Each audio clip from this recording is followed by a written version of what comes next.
ആലപ്പുഴയുടെ രാജകുമാരന് പ്രണാമം. മുല്ലക്കലമ്മയുടെ മാനസപുത്രൻ മുല്ലക്കൽ ബാലകൃഷ്ണൻ നമ്മെ വിട്ടുപിരിഞ്ഞു. 63 വയസ്സ് പ്രായമുണ്ടായിരുന്നു. 40 വർഷക്കാലത്തോളം മുല്ലക്കൽ നിവാസികളുടെ സ്നേഹലാളനങ്ങൾ ഏറ്റുവാങ്ങി കിഴക്കേപ്പറമ്പിലെ തറയിൽ കുസൃതികൾ കാട്ടിനിന്ന ബാലകൃഷ്ണൻ ഇനിയില്ല.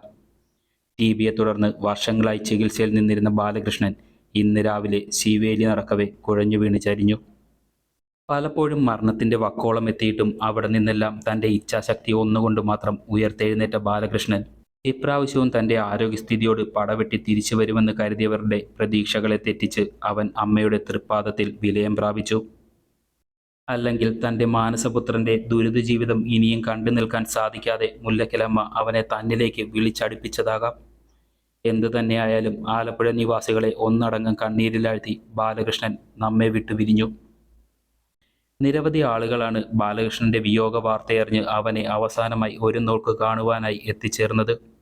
നാടൻ ആനകളിലെ ലക്ഷണത്തെ കോത്ത കൊമ്പനായിരുന്നു ബാലകൃഷ്ണൻ. തൃശൂർ പൂരൻ നായകനായി അരങ്ങു വാഴേണ്ടിയിരുന്ന അവൻ അപ്രതീക്ഷിതമായാണ് മുല്ലക്കലമ്മയ്ക്ക് സ്വന്തമായത്. അന്നു മുതൽ ഇന്ന് വരെ ആലപ്പുഴ നിവാസികൾ സ്വന്തം കണ്ണിലെ കൃഷ്ണമണി പോലെയാണ് ബാലകൃഷ്ണനെ കൊണ്ടു നടന്നത്. ദേവസ്വം ബോർഡിന്റെ അവഗണനയിൽ പലപ്പോഴും ദുരിത ജീവിതം അനുഭവിക്കേണ്ടി വന്ന ബാലകൃഷ്ണനെ ആലപ്പുഴയിലെ നല്ലവരായ ആനപ്രേമികൾ അവനാവശ്യമായതെല്ലാം ചെയ്തു കൊടുത്ത് കാത്തു സൂക്ഷിച്ചു. അവനെ സ്വന്തം മകനെപ്പോലെ കൊണ്ടു നടന്ന് സ്നേഹിച്ച പാപ്പൻ മധുച്ചേട്ടൻ്റെ പരിപാലനത്തിലാണ് ആരോഗ്യം മോശമായിട്ടും ബാലകൃഷ്ണൻ ഇത്രയും കാലം പിടിച്ചു നിന്നത്.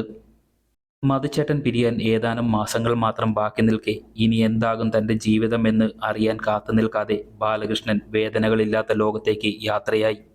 ഞങ്ങളുടെ ഉള്ളിൽ ഒരിക്കലും ഉണങ്ങാത്ത ഒരു മുറിവ് സമ്മാനിച്ചുകൊണ്ട് പ്രിയപ്പെട്ട ബാലകൃഷ്ണന് വേദനയോടെ വിട.